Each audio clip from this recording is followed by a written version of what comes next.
Bella Vita. You know, to do this to Casey Anthony, this was ironic. Bella Vita, beautiful life. She tattoos it on her back when her daughter is murdered. Her life crumbled. She couldn't believe it. She was in complete denial. She's been in denial ever since this compulsive, mental, defective, insane, rotten bastard who happens to be her father named George Anthony molested her and forced her into sex acts from the time she was 8 years old. And how did she deal with him? She didn't run to school and say, teacher, call the cops. My father just forced me into this sex act. No. She does the reverse. She makes herself so pleasant and nice to people and fun to be with. And she completely blocks out this whole sex slave operation that she happens to be the slave part. Okay? This is a dirty, disgusting behavior that is kept silent in the household. Okay? The mother calls her a whore when her brother goes in and touches her breasts. She's a whore. What? What is that? That's crazy, isn't it? How can that not be crazy? That your daughter is being molested by your son, and you're turning on your daughter and saying she's a whore. That is bizarre, idiotic, crazy, untrue, great hypocrite, just a hypocrite, an arrogant screwball that would even think of doing something like that. But that's what Cindy did to her. She's a whore because her brother touched her. Okay. Let me tell you something. If he wasn't banging her, I'm talking about the father now, George.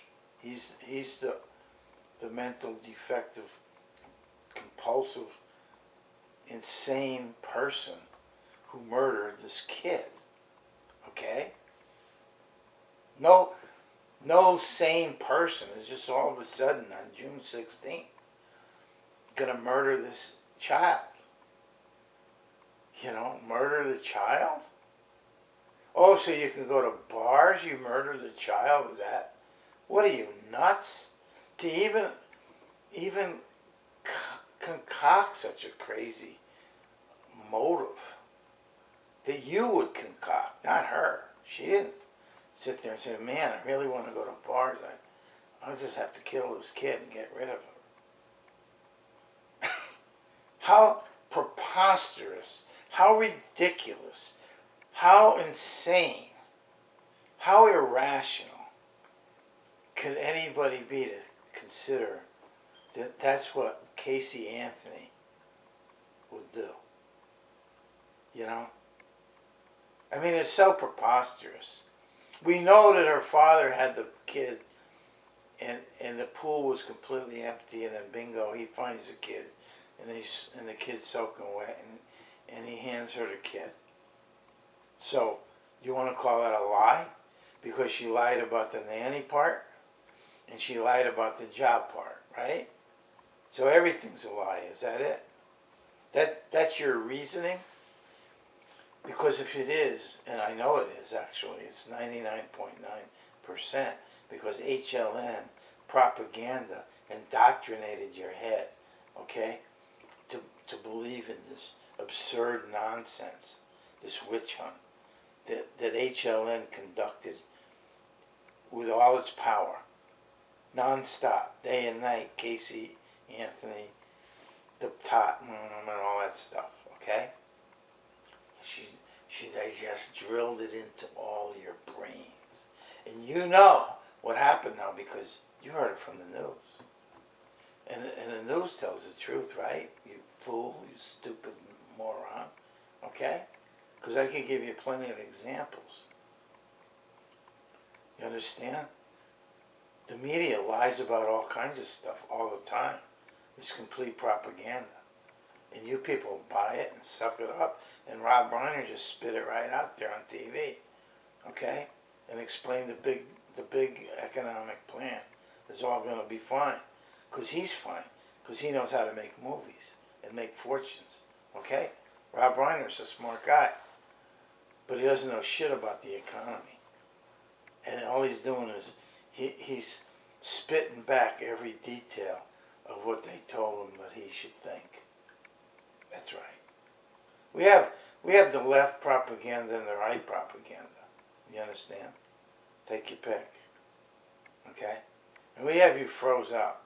You can't possibly beat us out of this government job.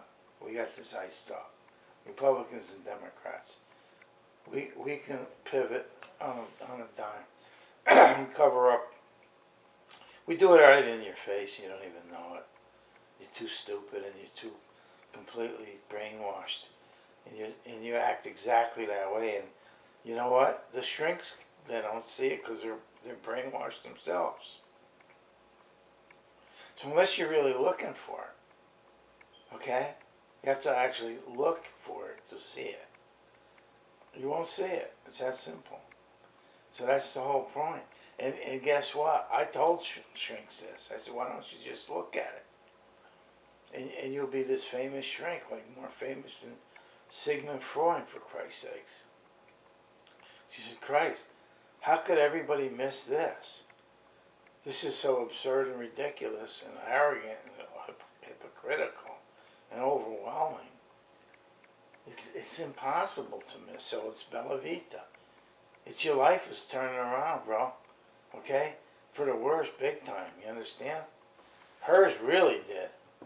Because her daughter was murdered. That's a big deal. Okay? And your job and your finances and your pension and everything's being stolen, and they're going to gamble all the deposits, and they're going to make up phony money by the trillions, and Bernanke's going to take care of the whole works, you know? And they have you believing that this guy actually knows what he's doing. He's a crazy screwball. He doesn't have a clue, okay? He's been trained by clueless screwball professors at Princeton. Well, that's where he's at MIT or someplace, okay? And he was working at Princeton before he got this deal to completely destroy the economy. Okay, he doesn't know anything about economics at all. He's a complete nitwit. So, we have no chance at all, believe me. You can't, if printing trillions would work, then print quadrillions. Why stop at trillions? There's no end to it, right? Just max it out, just go, man. If that's what could straighten it out. But it hasn't and it won't, because that's not what the problem is. The problem is that slaves are doing all the work. All this crap about the job creators, the only thing they're doing is say, oh, wait a minute, we got a lot of work to do, okay, to make this crap, and then ship it back here so we can sell it to these numbskulls that keep us in power and make us billions at a clip, okay? And by the way, we'll give them more money. If they can't earn it because we just robbed their job, we'll let them go on the hook. And when they blow, we'll just throw them out of their home. That's all. Screw them. Listen, if we go up from 140 million down to 60 million, big deal. 60 million is plenty, okay? And these people will be really, I don't know. How many people are making $250,000 if they're worried about their taxes going up? How many? I don't know. Out of the whatever the workforce is. Huh? 120 million? Or what? 130 million? So how many of those actually make 250 grand? Don't tell me about your family either. Okay? What do you make? Just get the people who make the $250,000 or more to stand over here and see how. Let's count them. No, I don't care about their family. Okay? That doesn't count. Well, let's start coming up with bogus numbers. All right, goodbye.